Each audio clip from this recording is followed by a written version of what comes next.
you're saying, but I think we can get more specific on who's actually responsible. And it's a military industrial complex. And it ties back to what we were talking about before. These neocons and these defense contractors are breathing down Trump's neck and everybody else in Washington, begging, salivating at the prospect of another war.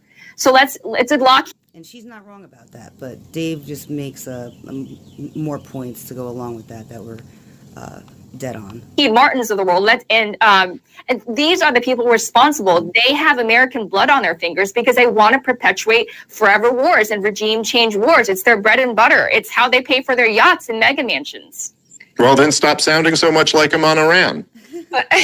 No, I'm just saying that Iran is a nuclear threat. I can hold, if they're not mutually exclusive thoughts here. No, I guess they're not mutually exclusive, but it's their made up propaganda, and then you're talking about how much blood they got on their hands. But yeah, well, look, I mean, that's a huge part of it, no question. I mean, we spend, over $1 trillion a year, if you count up like all the costs, maintaining this empire, which we were never supposed to have, which the American people have never even gotten a vote on. They never once held a referendum saying, do you guys not want to be a republic anymore? Do you want to be an empire? Do you want to be responsible for whether the Donbass region is ruled by Kiev or Moscow or whatever, have 700 bases around the world or any of this stuff? And we've spent something like $8 trillion on these disastrous wars in the last 20 plus years. So that is a huge part of it. But all the entitlements are also going bankrupt. And there's a lot of other waste in government spending. It's not just the warfare state. And look, Anna pointed out Medicaid, which fair enough, that is an actual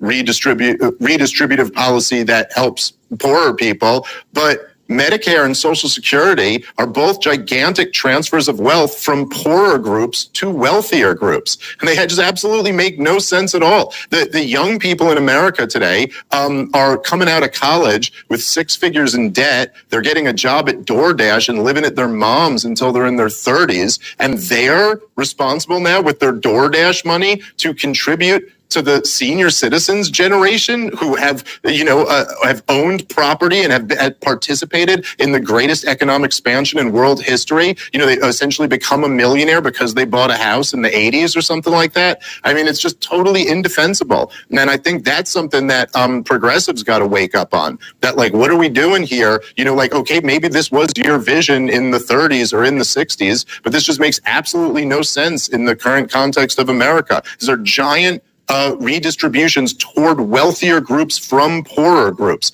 And I've heard a lot of political theorists talk about redistribution of wealth. I've never heard one justify that. He's dead on. He's absolutely right. Tell me your thoughts.